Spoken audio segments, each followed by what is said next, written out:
Media में रहने वाले लोग कन्विंस हो जाते हैं कि हाँ देखिए साहब, रेवड़ी कल्चर है ये तो, कैसे आप मुफ्त खिला देंगे किसी को।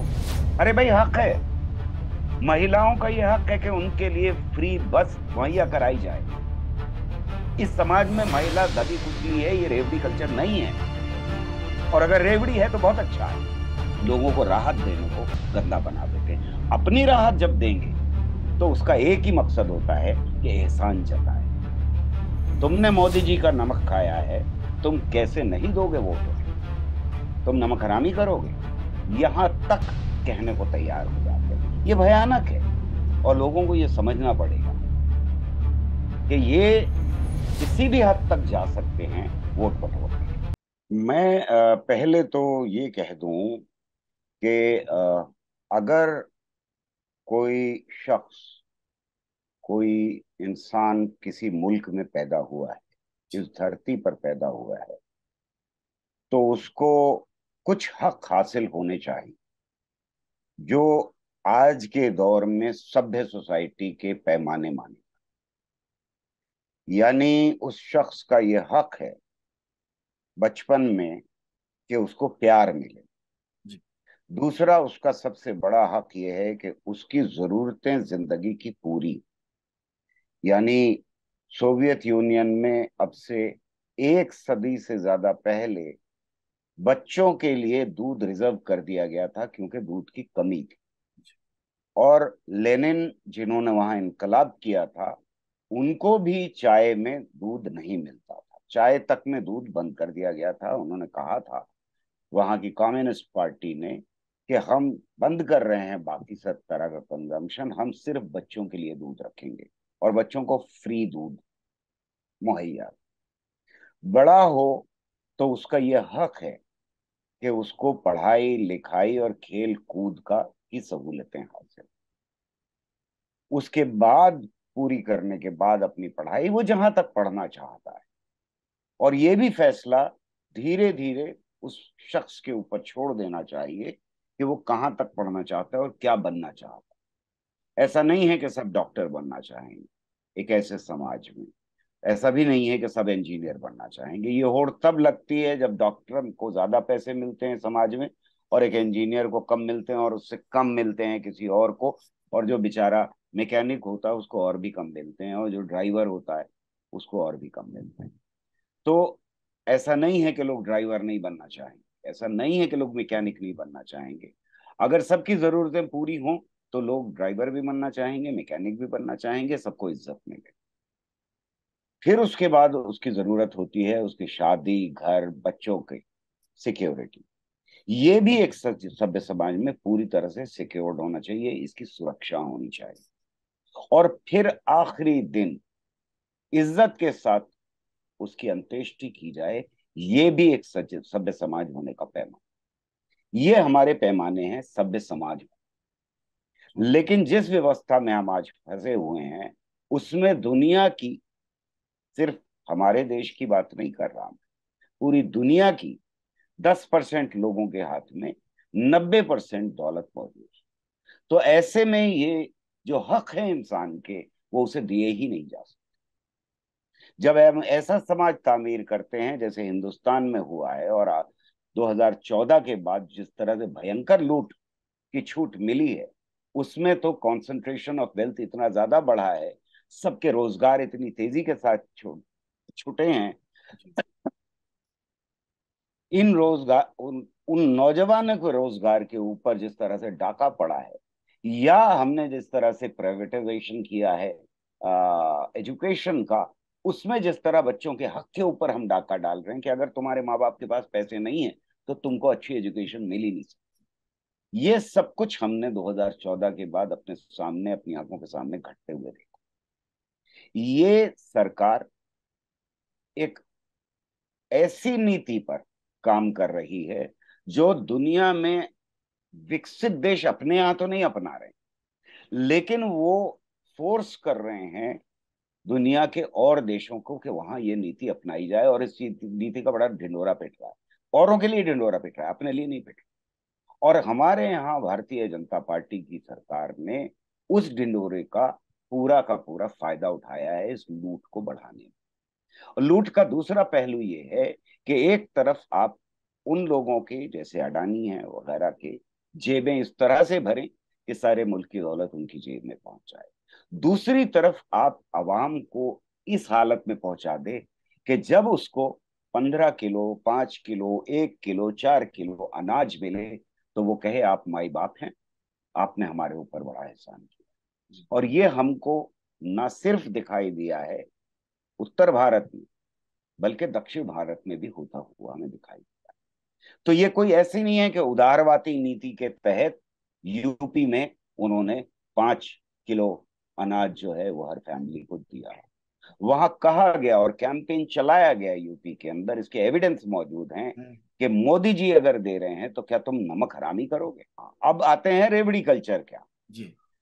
ये जो खुद कर रहे होते हैं उसका इल्जाम हमेशा दूसरों पे लगा रहे थे। जब इन्होंने एकल विद्यालय और कौन कौन से विद्यालय खोलने शुरू किए और वहां जहर घोलने की मशीनें लगा दी, तो इन्होंने मदरसों के ऊपर इल्जाम लगाना शुरू कर दिया कि वहां जहर घोल, जहर इन्हें खुद घोलना था, लगा रहे थे इल्जाम वहां पर। आज तक कोई कमीशन ऐसा नहीं बैठा इस मुल्क के अंदर कि ये देखे कि जो आरएसएस के चल रहे हैं एजुकेशन के भंडार जो उन्होंने खोल रखे हैं वहां क्या हो रहा है। किसी को तो सोचना होगा, किसी को तो पूछना होगा कि वहां किस तरह की पढ़ाई कराई जा रही। यही इन्होंने जब कोशिश ये की कि मुसलमान लड़कियों को और मुसलमानों को और औरों को ये वापस घर वापसी के नाम से पूरा एक कैंपेन चलाएं, तब इन्होंने लव जिहाद का कैंपेन शुरू कर दिया और कन्वर्जन की बात शुरू कर दी। अब आइए रेवड़ी कल्चर के ऊपर।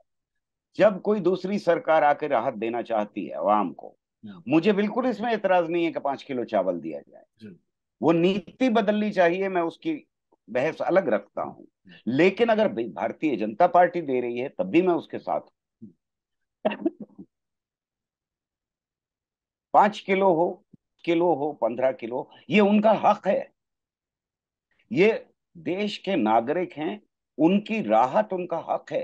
इस देश के अंदर एक बहुत इनसेंसिटिव किस्म का इस मुल्क को लूटने वाला तबका मौजूद है जी। और वो है मिडिल क्लास से ऊपर जाते हैं।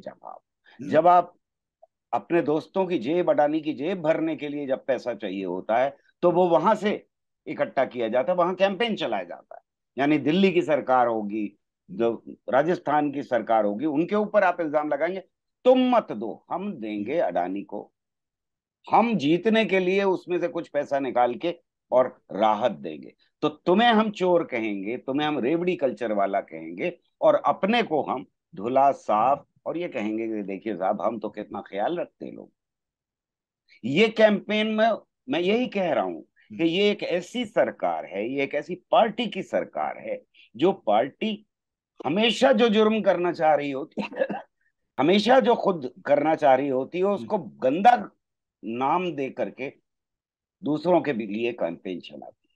अब और सर। एक तबका उसका कन्विंस हो जाता है, मीडिया में रहने वाले लोग कन्विंस हो जाते हैं कि हाँ देखिए साहब रेवड़ी कल्चर है ये तो, कैसे आप मुफ्त खिला देंगे किसी को। अरे भाई हक है, महिलाओं का ये हक है कि उनके लिए फ्री बस मुहैया कराई जाए। इस समाज में महिला दबी कुचली है, ये रेवड़ी कल्चर नहीं है। और अगर रेवड़ी है तो बहुत अच्छा है।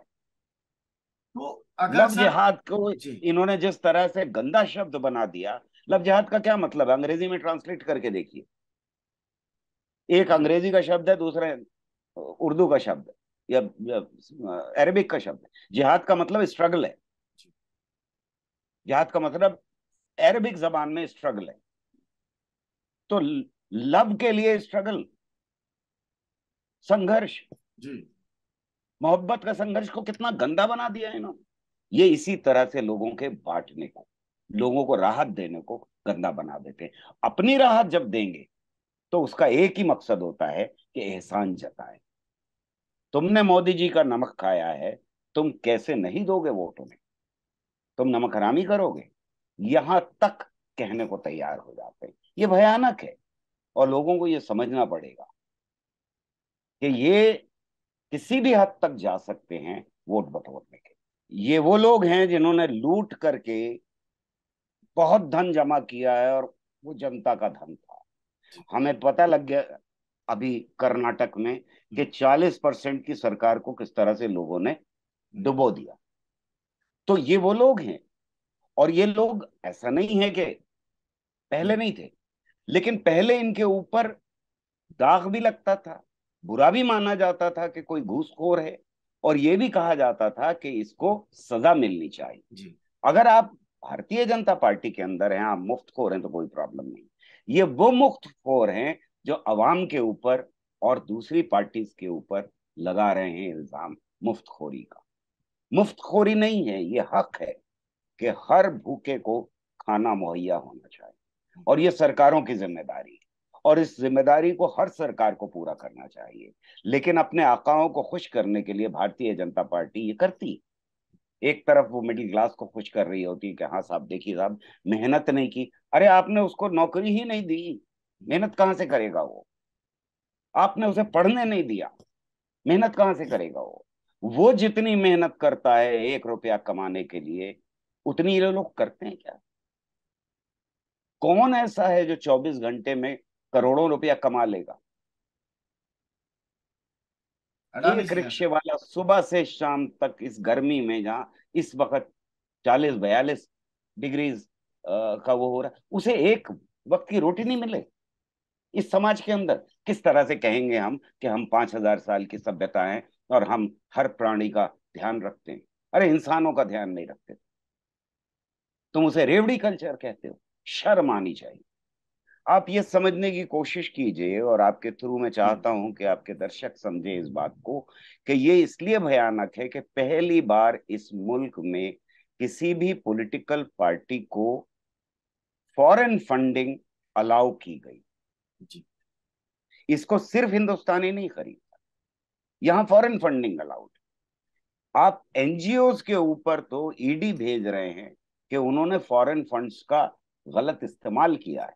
यहां कोई पूछ ही नहीं है, कोई ट्रांसपेरेंसी नहीं है किसके पास कितना पैसा आ रहा है और कौन कितना खर्च कर रहा है, कहाँ जा रहा है वो पैसा, कौन दे रहा है वो पैसा। कोई ट्रांसपेरेंसी नहीं है इसको लेकर के, सिवाय इसके कि सरकार को मालूम होता है कि किसने कितने बॉन्ड किसके पास गए। यानी 92% जो हमें पता लग रहा है कि बीजेपी के पास जा रहे हैं, तो बाकियों के पास जो जा रहे हैं उसमें किसने दिया ये सिर्फ सरकार को पता है। हमें नहीं मालूम कि बीजेपी को किसने दिया ये पैसा। मुझे नहीं मालूम कि सीआईए ने दिया, चाइनीज ने दिया, आईएसआई ने दिया, या हमारे देश के लोगों ने दिया। किसने दिया ये पैसा? बताएं तो। इस देश की जनता को हक है इस बात का, क्योंकि वो और इन्हें कभी चुनने इस जा। रेवड़ी पर भी बात करें, बहस करें कि भाई ये रेवड़ी क्या है। ये रेवड़ी कैसे बट रही है और कौन बांट रहा है? कहां से आ रही है ये रेवड़ी?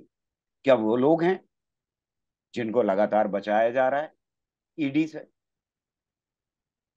ये वो लोग हैं जिनके ऊपर इंक्वायरी नहीं करना चाहते? क्या ये वो लोग हैं जिनको पार्लियामेंट के अंदर, जिन पे बात नहीं, नाम नहीं लेने को तैयार है पार्लियामेंट पे उनका?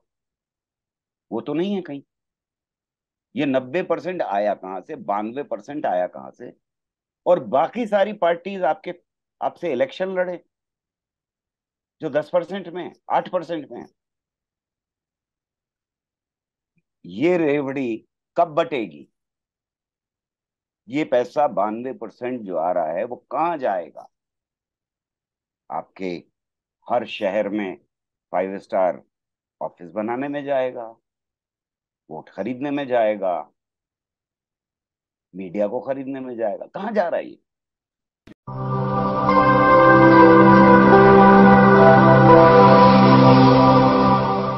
जन ज्वार जनता की मीडिया।